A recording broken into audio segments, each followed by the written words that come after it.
It's perfectly fine to bring up the past if you can bring something new to your understanding of it. I'm Jeff Jower. And I'm Rick Levine for Planet Pulse on this Tuesday, April 15th. We have a full moon this morning, very early this morning, actually at 3:42 a.m. Eastern Time in the United States. It is an eclipse. It's an intense day. There's stuff cooking.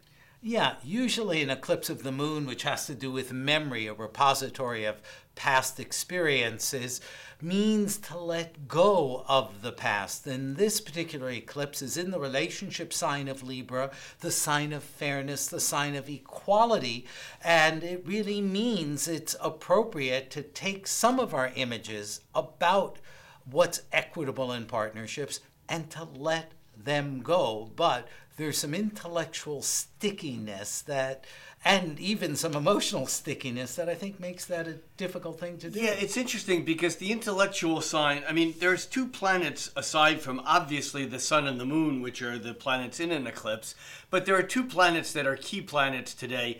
One is Mercury, which joined up with electric Uranus yesterday.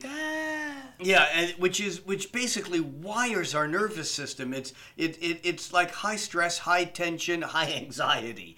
And high genius, too. High genius, too. Yeah. Sure. So Mercury joined up with Uranus yesterday, squared Jupiter yesterday, made it even more. And today, early this morning, Mercury squares Pluto. Now, Pluto and Mercury, when they join up, there's some serious, passionate, intense communication going on that usually has some power struggle or some survival issues involved. And on top of that, Pluto is stationary. It turned retrograde late yesterday, and so Pluto is a key fulcrum point of this particular eclipse. Yeah, so these deeper, darker underlying forces associated with Pluto, the mythological lord of the underworld, are also pushed into the foreground later today when the moon leaves a so-called objective Libra and enters Pluto's sign, Scorpio. Right. In other words, we are going deep, and perhaps what the eclipse is about shifting our position in terms of where we stand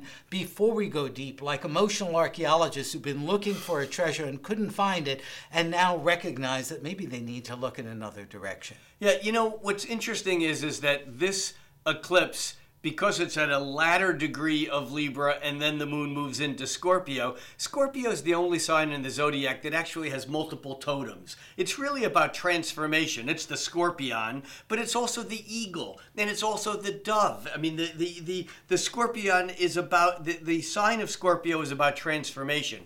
Pluto, Scorpio's key planet, which is in the highlight today, Pluto is also the represented by the phoenix, which is the bird that arises from the ashes of the runes of destruction. And again, there's this transformative property that happens that basically allows the magic to occur only if the transformation is completed. Yeah, I think we have to trust death or trust the ending process. The ending process, I agree. It's right. It's about let it go, and if it's really right for you, it'll come back.